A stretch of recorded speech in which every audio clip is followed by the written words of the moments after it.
This episode of the Run Iowa podcast is brought to you by RunIowa.org. If you'd like to be a sponsor for one of our episodes, just get a hold of us at robruniowa@gmail.com or daveruniowa@gmail.com or through the contact information at runiowa.org. On with the 100th episode.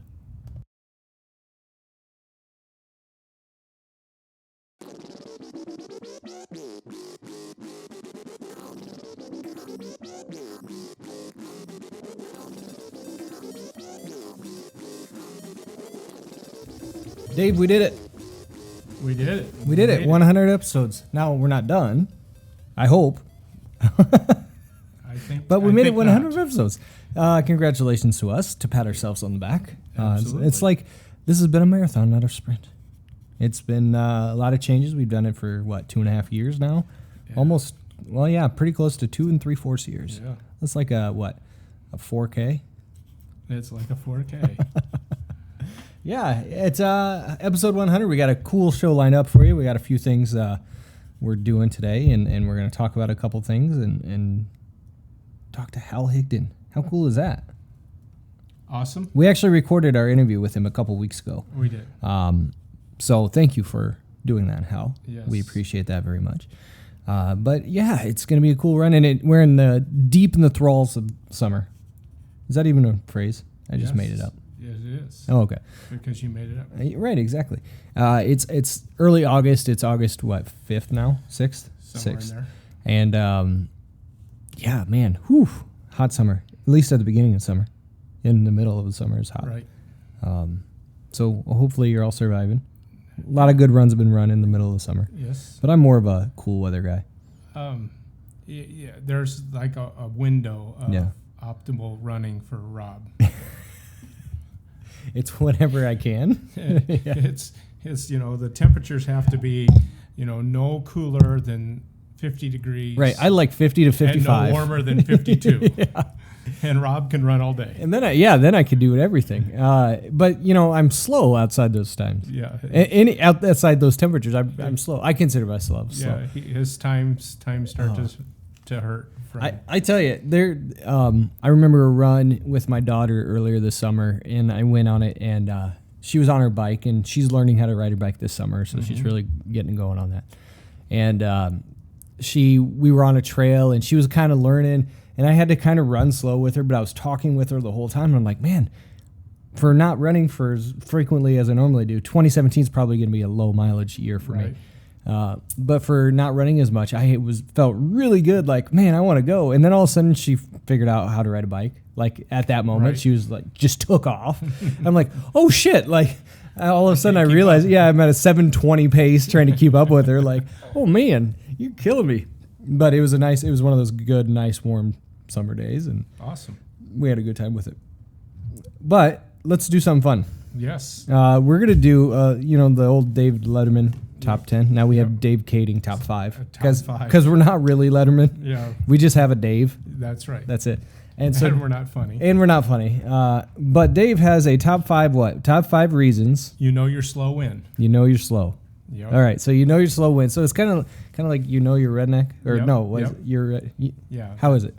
You're a redneck win. Right. Exactly. It's one of those. So so Dave's going to give us our top 5, and they're all going to be hilarious. So if you're running right now, you might want to stop running so you don't accidentally pee yourself with how funny these are.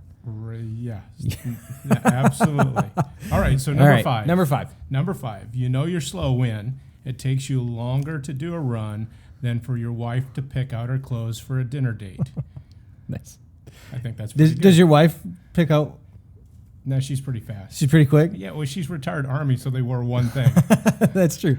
So, she's pretty quick. Right. Now, I would say, I'm going to put this out there. I might actually be slower than my wife. Sometimes, not all the time, but it depends on what it is. Because usually, here's what happens. Usually I'll pick something out. I think, oh, this is great. Finally, I pick something out. And my wife will say, maybe. I say, okay. I just have Laura pick them up. Just do it right away. Yeah. Just don't even try with the first shot. Because I'll screw it up anyway. All right, number 4. Number 4. You're slow when a dog tries to bury you on a trail run. That's slow, Rob. That's pretty slow. If the dog could bury you, dig the hole. Yeah. It's like you're digging your own grave. You're watching the dog. Absolutely. Like, oh, what if you're running on a trail and you see like a dog digging a hole. Are you just gonna stop and watch Yeah, it? just here you go. Just like, Lie you down in screw the cold this, I'm dirt. done. Oh, there you go. Yeah. Hey, it's probably cooler. All right, Number number three. three. You know your slow win. Your parent's classmate passes you on a 10K. Ooh, that could be interesting. Hey, my dad's 80. Yeah, see, there you go. See, So I know my I'm mom's in slow. her 60s, so Yeah, oof. Ooh, All right. a 10K. and a 10K. All right, number two. You know your slow win. You go for a quick morning jog and you miss lunch. I've done that before. Hey, Nicole, I'll be back in an hour. And it was 4 hours later. Yeah. What happened? Well, I got lost. I got lost. Yep, I'm slow. Yep. And the number one. All right. Number one, Number what? one, you know your slow win. Your 5K training run lasts longer than a Trump tweet storm. Oof. Those Trump tweet storms. Yeah, Now, as our resident Republican, you know that those Yep. could take a while. they can. They can.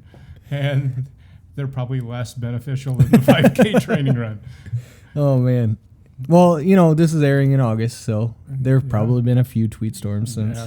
Yes. I would assume there have been a couple tweet storms by now. Yeah, and they're almost like weekly. Now, since this is ahead of time, but I just Sure. saw that the White House has new rules for the press pool. Yeah. They can't take pictures. Yeah. Or video in some cases, yes. yeah. So I saw that the late night shows are all like, well, we sent our crime scene artist. Right, the or sketch our- artist. yes, CNN sent a yes. sketch artist. Yes, that was Oh, man. hilarious. Not as funny as the top five, but it was funny. Right. Well, I mean, because, it's a topical, hey, we're Right. David Kading. here. Yes, we are. We are David Kading. Nice. Oh, man. So, I don't know how to beat that. It's tough to do. So, what's your ideal running speed right now? Because you're training for Yeah. Chicago. We've talked about this in the last few episodes. So again, my goal to run. It all depends. Do you have a Part of speed it's- or a time you want to Yeah, run it I in? want Yeah. to, run between 4.5 hours, 4:45, right in there. Sure. It would be what I want to do. Mhm. Whether or not I do it, you never know. And then I'm running with my daughter, so as Are you going to stay with her the whole time?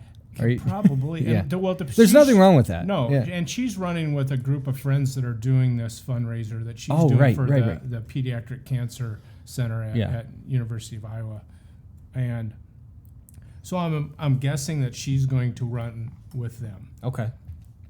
and me. If they're running slower than I want to run, then I'll probably run on my own. If they're going to run a lot Have you faster- talked it over with her already? No. No. No. Surprise. Yeah. Yeah. I keep saying, I'm just hoping you're running. Do you have a training plan? And they said, yes, Oh, they yeah. sent us one.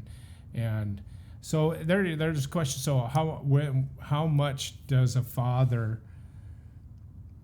interfere or work with your kids? So I'm in going a to change. situation I'm going like to change that? one word. Yeah. You said work. I'm going to Yeah. change it to coach. Yeah. How much How much coaching? do you coach?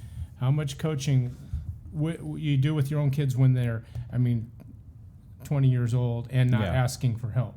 Yeah. Yeah. Do you let them sink or swim on their own and say, hey, you did that? But I don't want her lack of training Now- influence what I'm doing on that weekend. Right. And I think you're in a situation where some people might consider you somewhat of an expert Right. only because you've done a Right. few runs and you Yep. talk about it every once in a while on this silly show Sure. and that sort of thing. And so you have a little bit of expertise in that, and Right. you're not necessarily a certified coach by Right. any means, and No. maybe you could do that and then say, hey, I have a certificate, I can coach Yeah. you. But I'm going to equate this to another sport. I coach golf, boys Right. golf here at our school, and my wife won't let me coach her Right. because I try to coach her like my boys. I'm like, let's do Right. this, do this, do this, Right. and I think it's a family thing. Right. So it doesn't Sure. matter how much you actually know. Right. It's your dad, Right. and Yep. so it's like well, that's different. Yep. That's what I'm kind of in that that situation. If nothing else, you'll be ready for the race. Yeah. To at least finish Right. and that Yep. sort of thing. And I'm not saying she won't. Right. There's a chance she will, Right. and You never know. she has to do the training, and you can't just show up and run a marathon. No. Well, you could. You can. People have done it. Yep. That's the not gonna exception. go. That's not the Right. It's that's not going to be Emma. right. She needs to log her miles. So if you're listening, Emma, Right. which I know you are, Yep. because Make you sure listen you're to getting out there every and run. episode, Yep. right? Make Especially, sure especially episode 100. Right. I mean, come on. Yes. Get out there and run. Get out. You got to log the miles Right. to get ready for it. And no matter what you do, you have to be ready. Yep. That's the best thing you can do, right? Is Right. prepare for a race. Yeah. Is Just to train to get miles in. right. Doesn't matter how fast or how long. No. Just get some. I was reading just another article out of it, and it's from the book Run Less, Run Oh, you've Fast. talked So, about this yeah, before. I can't remember the Yeah. title of it. Anyway, I was looking at a thing, and the guy was, reemphasized how on training runs, long training runs, people who are running, they don't run long training runs slow enough, and they don't run their fast, short training runs fast enough that we get into that. So, yeah, going out there, and if you're trying to run a 4-hour marathon, running long training runs at a pace that's 4.5 hours is not bad for you. You're building up that base of miles. Yeah, run less. Run less, run faster. Yeah. It was put out through, it looks like Runner's World had Right. put it out. Bill Pierce, Scott, Good read. I can't read that name, and Ray Haas, it looks like. Yep, it's a good read. Now, while pulling this up, while looking at it for you, one of the very first entries is why the first run less, run faster marathon method doesn't work. Yeah. So there's also that. Right. So, but you're right. I think so. Yeah. You still got to get. It's all about training your body to do something. So Right. Yeah. it gets lost. Long runs aren't necessarily, am I going to run the pace that I want to run my marathon? It's Sure. about building that endurance. And as one article I read some other place, the guy said it's all, when you start getting to a certain distance, so much of it's mental. Sure. So if you're running slower and you're running an 18-mile training run and you're running it slower than you're going to run the marathon, you're just actually building that mental endurance. Sure. Yeah. So that 18-mile run that you're running on pace, the time is going to be closer to your 26-mile run. Right. So your body and your mental aspect of it is getting trained to be out there for 4 hours. Well, speaking of training, Yeah. our next guest Yes. for episode 100 knows a Yes. thing or two about training. He does. He does. He's been in the running biz for 80 years? Yeah, seems like it. Oh my gosh. He's run over 100 marathons. We talk about all this, has over 25 books, not all of them about running. Nope. But if you are somebody that's getting ready to start a training program, you've probably seen this name. His name is Hal Higdon. Great place to start. Great place to start.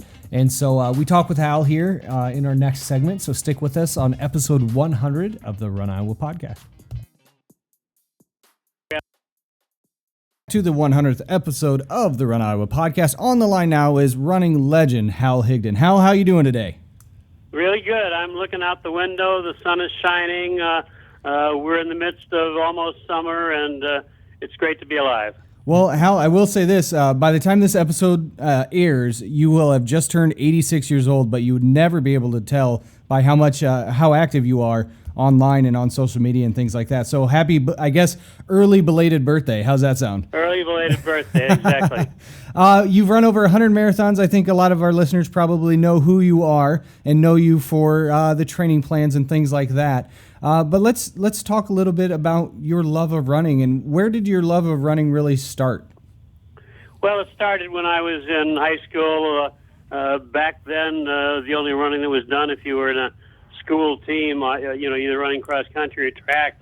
I went out for track my sophomore year, had some success, and continued running in college, small college, Carleton College up in Minnesota.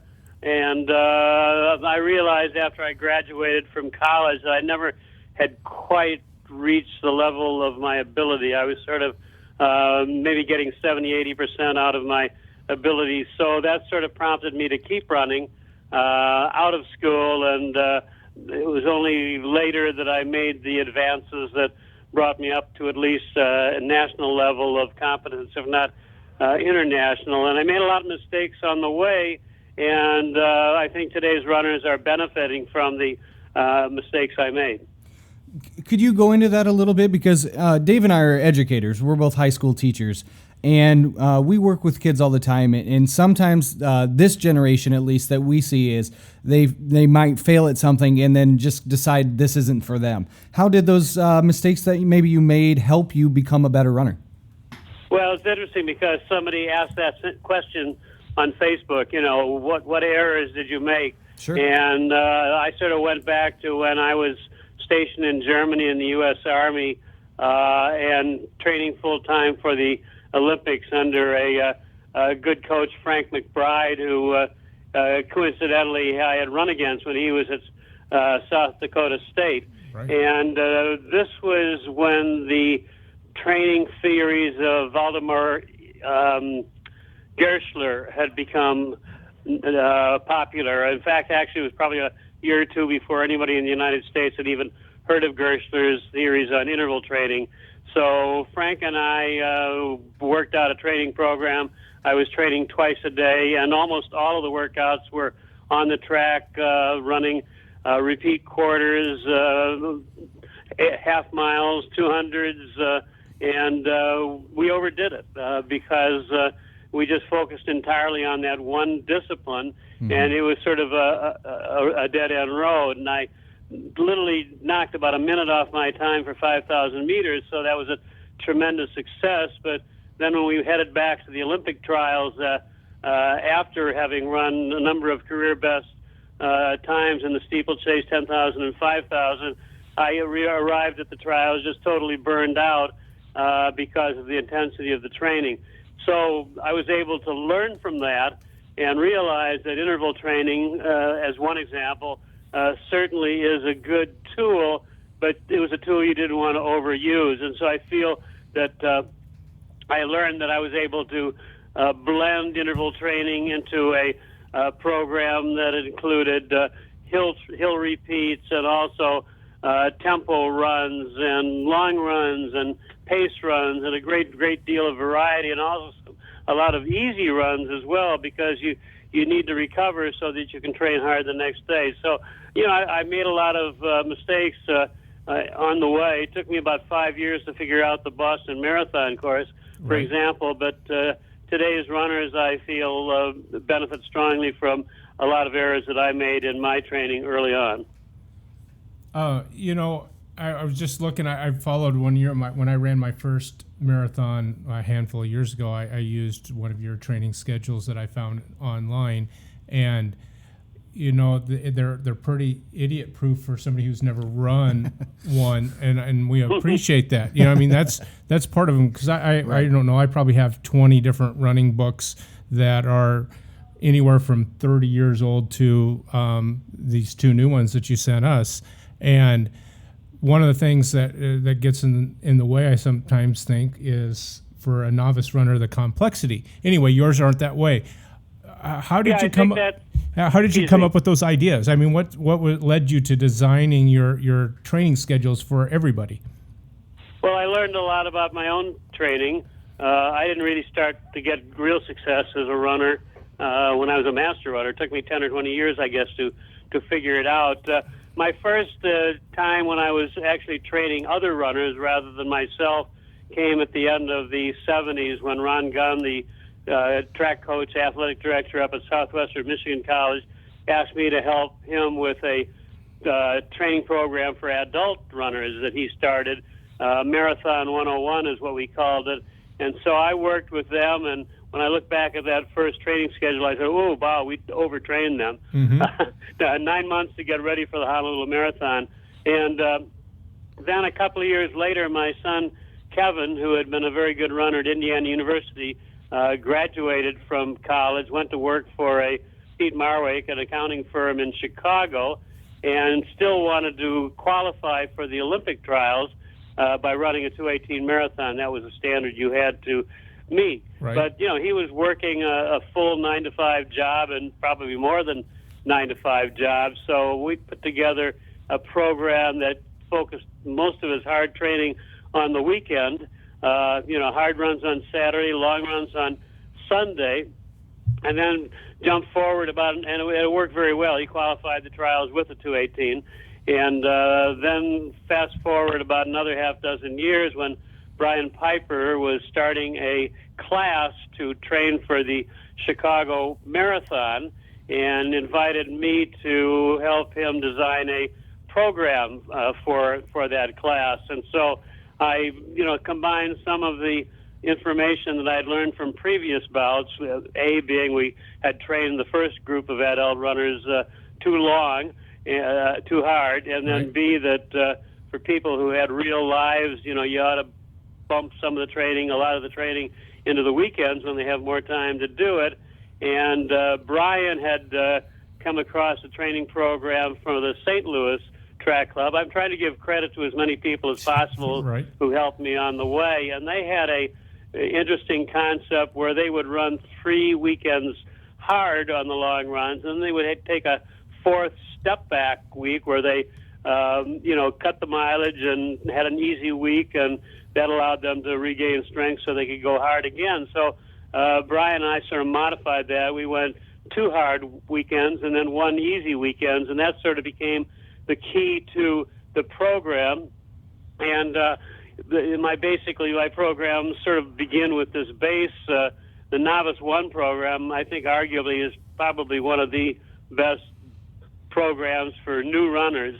We had them rest on Monday. We had them rest on Friday. The rest on Friday being so they could run hard on the weekend. The rest on Monday would be to recover after the hard workouts on the weekend. And then during the middle of the week, we had them run a little bit of distance running just so they could prove they were runners with a sort of long run in the middle. So this became the base on which I built my intermediate and my advanced programs as well, and I eventually split those in half. So I had Novice 1, Novice 2, Intermediate 1, Intermediate 2, Advanced 1, Advanced 2, and so there was just a logical progression. You theoretically could come in at the entrance of the tunnel with a Hal Higdon Novice 1 program, and 2, 3, 4, 5 years later emerge with an Advanced 2 and a qualifying time for Boston. So the training programs really sort of grew almost like out of the ground, and as I say, I think they've been very, very successful for runners. Particularly, I think that Novice 1 program basically was designed for people who have not hardly run before. Right. And I tell them that, if you can get through the first long run of 6 miles on the weekend, you can probably, with the program, gradually build up to the marathon itself. If not, maybe you need to do a little bit of extra training before you start to approach the marathon. One thing that you mentioned in there applies to Dave and I as well. We consider ourselves pretty much just everyday people that aren't out there running every day. Weekends, life gets in the way, that kind of thing. And like you said, the rest days play an important role, not only because it allows you to recuperate, but it also allows you to mentally recuperate and make sure daily life stuff is also getting accomplished as well.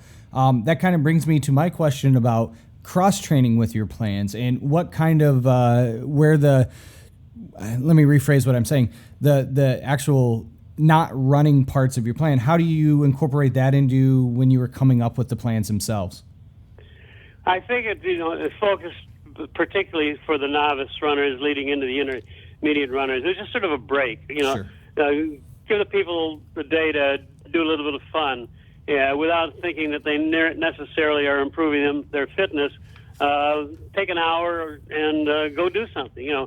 Jump out on your bike, or maybe go for a swim in the lake once it warms up, and walk. Walking is an overlooked cross-training program as far as I'm concerned. And, of course, Sure. During the winter, living up in the Chicago, the Midwest during the winter, I found that I fell in love with cross-country skiing, and after that, snowshoeing. Just perfect, wonderful fitness activities. So I think the cross-training days, which for the novice runners are on Sundays, basically are for the mind as much for the body. Right. I don't think the runners can get a little bit of trouble if they try to actually push hard on the cross-training days, which is easy to do because you're using slightly different muscles. But if you just go out and make that a pleasant, easy workout day, then I think that will be good for you. So I have cross-training on the weekends for the novice runners, on Mondays actually for the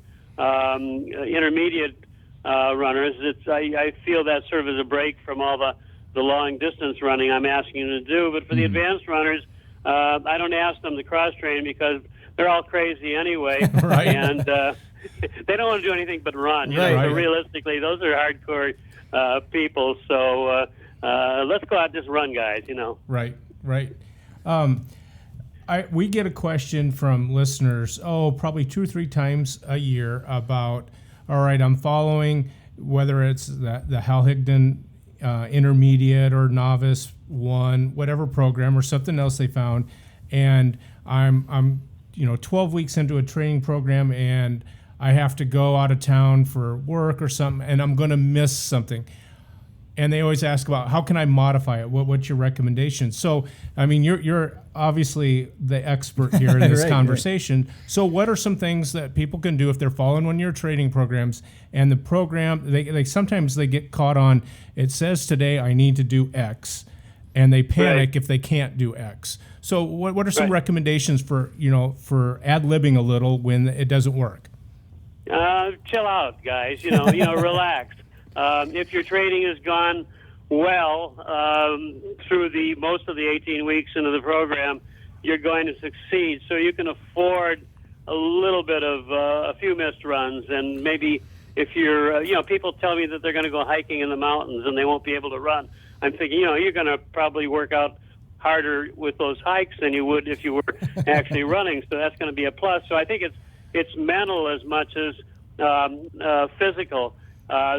And also possibly, even if somebody's going to be away for a week, say they're going to be on vacation with their family, it's going to be that hard to maybe every other day, 2 or 3 days in the week, get out for maybe a half-hour run, 2 or 3 miles. That will at least maintain you at the level you were and allow you to get back in the program and just go ahead. Now, if you know, and this sometimes is true, for instance, if you know that you're going to start a training program in a month and it's going to last 18 weeks, but you've got 2 weeks in there that you're going to be on vacation, you might not be able to follow the program, so add the 2 weeks at the beginning. So in other words, if you start the program at 20 weeks out instead of 18 weeks, it'll allow you to subtract a couple of weeks in the middle. Now, that's not perfect, but you don't want to get so fixated on what you do every day that you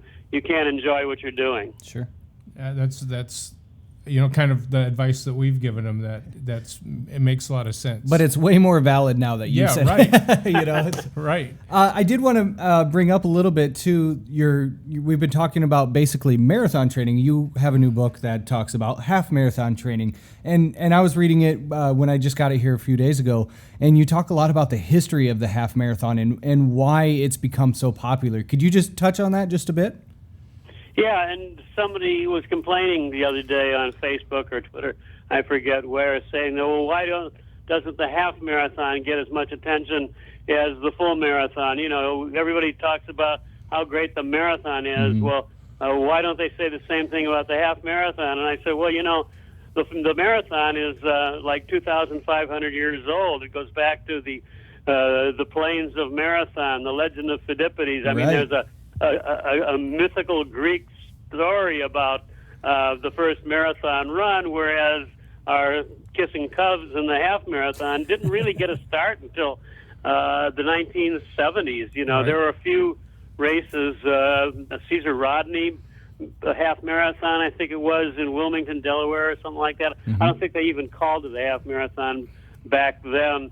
And so it really wasn't until when the running boom began, in the mid-'70s, after Frank Shorter's gold medal, Jim Fixx's best-selling book, that a few half marathons came online. and they often were not even called half marathons. They were called like the mini marathon in Indianapolis, one of the biggest races in the country, but they don't say it's a half marathon, which it is and always has been. I ran a half marathon in Cleveland, Ohio, back in the mid '70s. Frank Shorter, Bill Rogers were both in the same race, and it was called the Heartathon. So Right. It took a while for the half marathon to catch on, and it really started taking off in the last decade. I think the rock and roll people probably are responsible. They've done really a great job in promoting it. Right. So a lot of people are doing the half marathon, and they do them. I usually suggest a half marathon in the middle of my training programs for the full marathon. Right. And I think also the other interesting factor is that about 60% of the participants in half marathons are female, which suggests to me that maybe women are smarter than we are. I don't think there's any question there. So we've been talking about your running stuff, and I was looking at some of your accomplishments other than running your running books and your training schedules and programs, and just the list of things that you've been a freelance writer for, articles in the New York Times, National Geographic, Air and Space, the Smithsonian, Sports Illustrated. So, and then you have other books other than running books out there that Hal does write about other things than running. What's out of that stuff? Subtract your running books in there. What's your most fondest other writing thing that you've done that's floating around out there that people might not know that you've written? Yeah, actually, I started out as a gag cartoonist, a freelance cartoonist, majored in art in college, and but realized a few years out of college that I was a better writer than I was I'm not that unhealthy. Better writer than I was an artist, so I really, my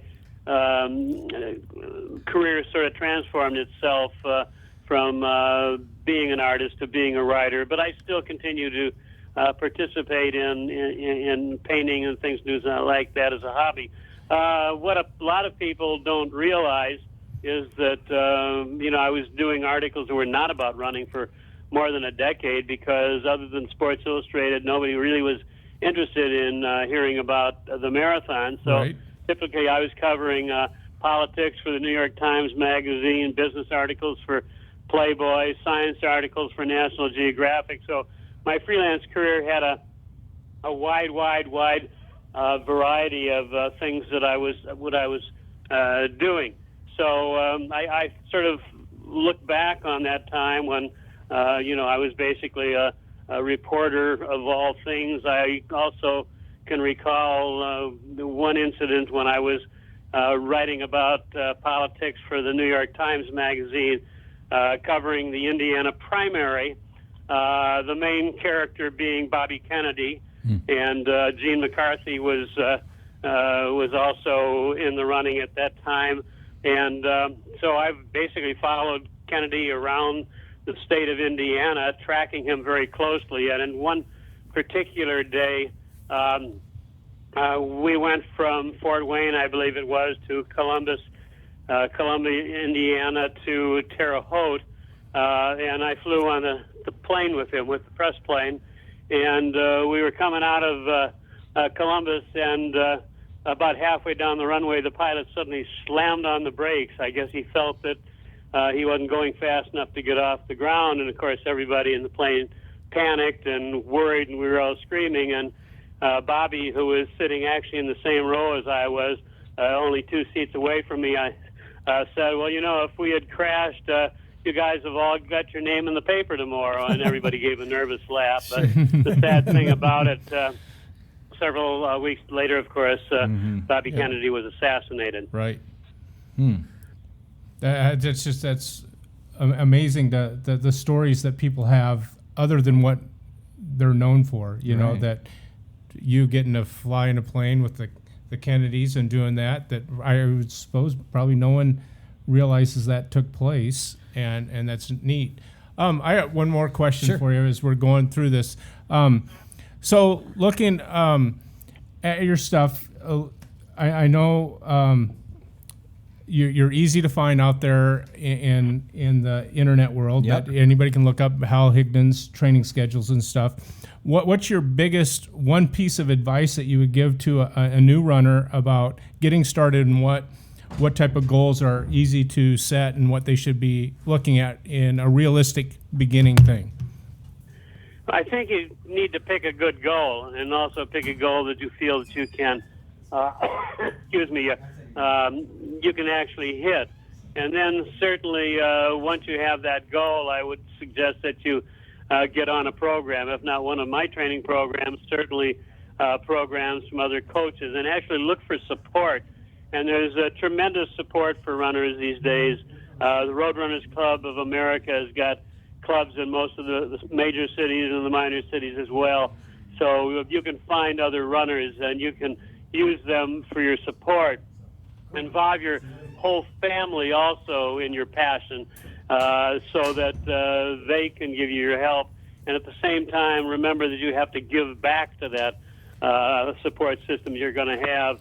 Go out of your way to do things that you might not have done before. And hey guys, it's okay to do the dishes after dinner, or at least clean the table. Right. So you need to integrate running into your life so that it doesn't interfere with your life. And I think if you're able to do that, then you can continue as a runner for a long, long time. So Rose must be a pretty good wife to have, because she's tolerated a long history of you running and riding and doing this stuff, right? Well, that's right. She trained me well. And of course, when I started out as a runner, it was an amateur sport, and and you had to carry a regular 9-to-5 job and be able to fit the running in around what your work habits was, and that meant training twice a day and putting in a lot of miles. But if you loved the sport, then you did it. And what was fascinating is the fact that I was there in some respects at the beginning of the sport, when it was of no interest to publications, except, like I said, Sports Illustrated would give me maybe one running assignment a year. And runners, it would have been hard to imagine back on that year when I first towed the line at Boston that the sport would have taken off like that, and I could be actually able at the beginning of at the end of my career to make a living out of it. And it seems to me at a time when most people have retired, I'm able to work harder than before. So that's been very, very warming to me. Well, Hal, we really appreciate you coming on our podcast today. Yes, sir. You're all over social media on Facebook and on Twitter. Your two most recent books, Run Fast, How to Beat Your Best Time, the 3rd edition, and Hal Higdon's Half Marathon Training are available everywhere, it seems. Right. And we'll also have links to them on our website at runiowa.org. Thank you so much for coming on our podcast today. Absolutely. It was a pleasure to talk to you. All right. Thank you much, Hal. Bye-bye. Okay.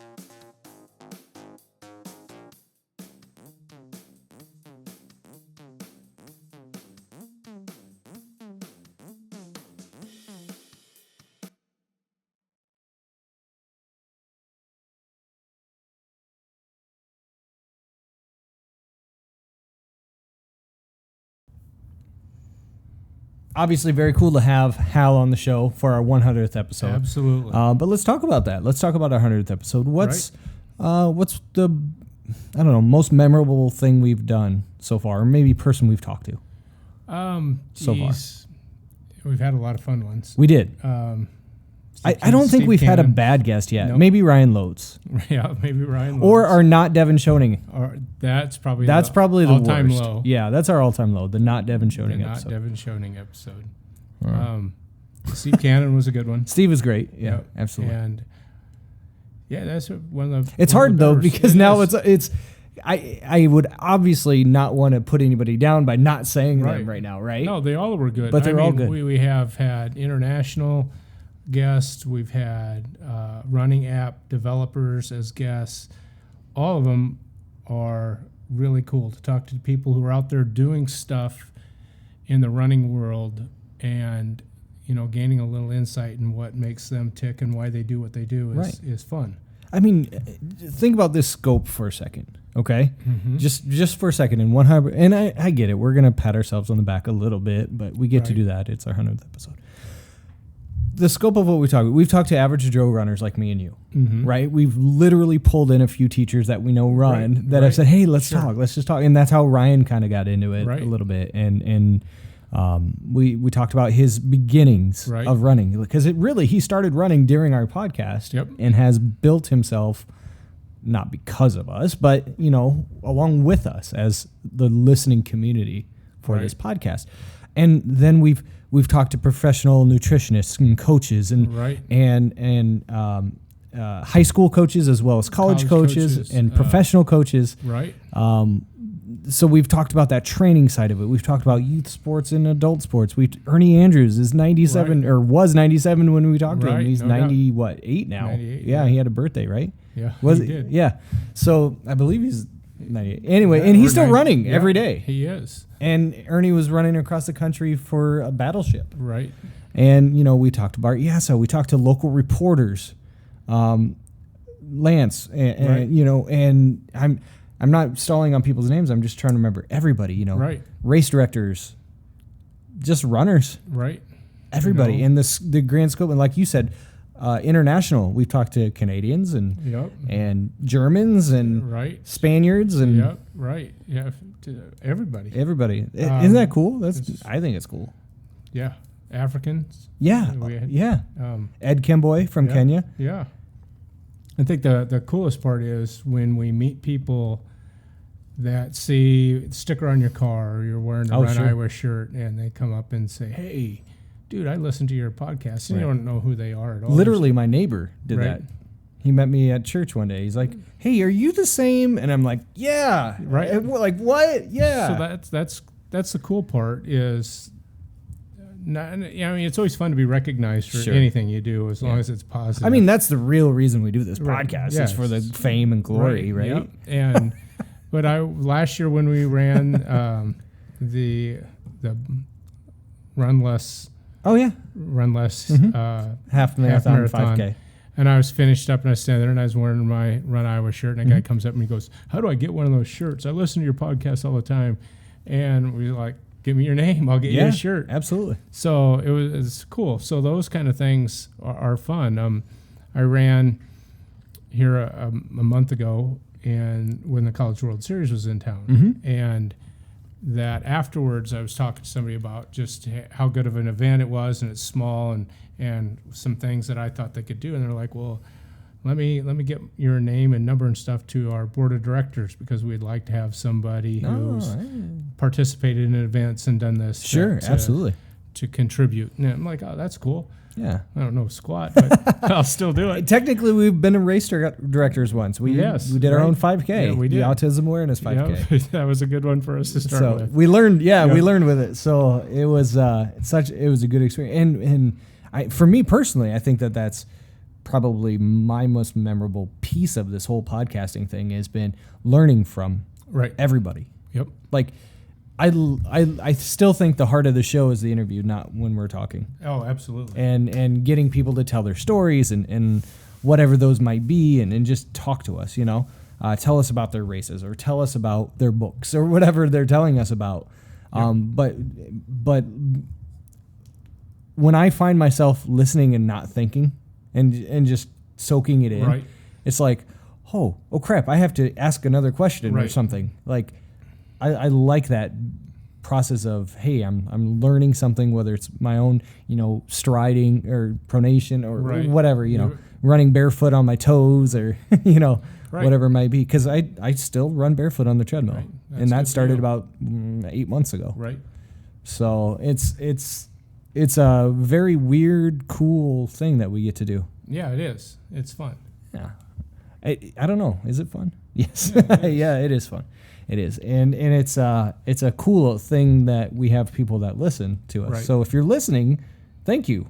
Yeah, absolutely. Like, truly, thank you. Yeah, that's the only reason we made it to 100. Right. Yeah. It's not because, we can do this and we want to spend our time doing it. And that's that. Right. If we didn't know people were out there listening, if we didn't get responses on Facebook or on Twitter saying, hey, I know this guy or I know this lady or there's this great event you need to put on your podcast. Even a couple episodes ago, we talked to a guy and at the end, after we turned off the podcasting and stuff, he's like, hey, you need to go talk to these guys. Right. It's, yeah, absolutely. So that's what keeps the show going is that people out there want more information. They want to hear conversations with other guests that they think would be great guests. Especially in Iowa. Right. I mean, we get to localize it. And I know we go outside of Iowa, especially since we're on the west side. We get some of the Nebraska people, which is awesome. And and there's, Eastern Iowa has its own running community, like, wow, big thing. And Des Moines has its own thing. And we have something over here that connects with Omaha and that sort of thing with goats and that sort of thing. But it's very cool that all of these communities get to come together. Absolutely. And hopefully 100%. Our little podcast does that. Yeah. I heard recently somebody say, I just found your podcast because I did by the way, my Facebook friends, I apologize. I did it on purpose, but I apologize if you're not interested in the Run Iowa podcast. But I went and every single friend I have, which is whatever number it is, I just invited them to like our Facebook page because I thought, we're coming up on 100. Right. And I had a couple people right away go, I didn't know you did this. Right. I'm like, I've been doing it for 2.5 years now. And I don't promote it on my own Facebook page. It's very rare that I do that. Yeah, I hear you. But, I think there are people out there that are either just getting into running or maybe have been in running for a while that just need an avenue to voice their thoughts. And hopefully this podcast and our website and stuff like that can be a place to do that. We still want people to do diaries and videos and stuff for us. Yes. If you're willing to do that, by all means, please get in contact with us. I challenged my wife to be one of our first video diary people. Yeah. Yep, she's that kind of person. So I think she's going to start doing, we just had a baby, which I've said a million times on here, back in April. She's going to do a baby to there you go, 20K. Baby to 20K. Training. She's going full marathon right away. No, but she wants to get back on track. And I told her, especially for me right now, I don't have a scheduled run or anything. Still, maybe by the time this airs, I will. But I told her to just sign up for a race and then get yourself going and then video record it for our webcam. Right. She goes, what, do you need content? I said, well, yes. And I think people would be interested to see somebody getting we always need that aspect of it. Absolutely. Always need the first person to do something. And then once others see that or hear it, it's like, oh, I could do that. That'd be fun. I'm gonna run Boston this year. It's the first, not me, but somebody might say that. So I'm gonna do a journal about my training for Boston. That'd be awesome. Or like Western States just happened a few weeks ago from when this is airing. Yeah. And we had a community of people that ran in Western States. So how does the training go and that sort of thing. So if you want to do any of that video stuff, let me know. Email me, RobRunIowa or DaveRunIowa@gmail.com, on our website at runiowa.org. But no, this has been really cool. It's very cool. It's a lot of fun. We said it from the very beginning, we're not in it to make money. No. It doesn't hurt to, help promote the show, but this is a fun hobby for us that we get to do in our spare time, outside of school and keeps us out of trouble. For this hour that we're doing this each week or whatever it is. And I look forward to get back on a schedule where we're doing it weekly and stuff too. I know this is in the middle of the summer, so it's a little more difficult. So, cool. All okay, we're going to take a quick break, come back, and finish things up for episode 100. Sounds great. All right.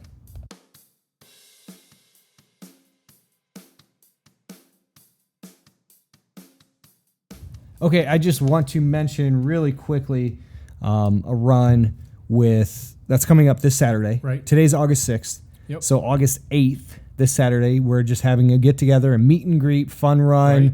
We're just going to do a 5K out and back. It's a 1.5 mile out and back at the Wabash Trailhead here in Council Bluffs. Yep. It's right across from Titan Hill Elementary on the east side on Harry Langdon Boulevard, if you're familiar with Council Bluffs. Or did I say? Yeah, east side. And so if you want to do it, we're going to start at 10:30. We'll get done. Tasty Treat opens at 11 if you want to have a snack right there. Right. They open at 11, so Rob's buying. I don't know about that. I might buy myself something. But bring your family, meet and greet if you can make it. Cones. If you can make it over, all you East Siders or Central Iowans, if you can make it over, that'd be cool. And if you're in Council Bluffs, Sioux City, West Side, anywhere over here, by all means, stop by at the trailhead, and just come say hi to Dave and me. That would be cool. Yeah, and we'll just do a run. And I won't be at all in shape, I'm sure. Dave will be. I'll be ready. So he'll pace everybody. Yep, slowly. So stick with us on the podcast. We got more stuff coming up in the next 100 episodes. Yep. Hopefully. Yeah, that'd be fun. Cool. That's it this week. All Episode number 100, everybody. Happy trails.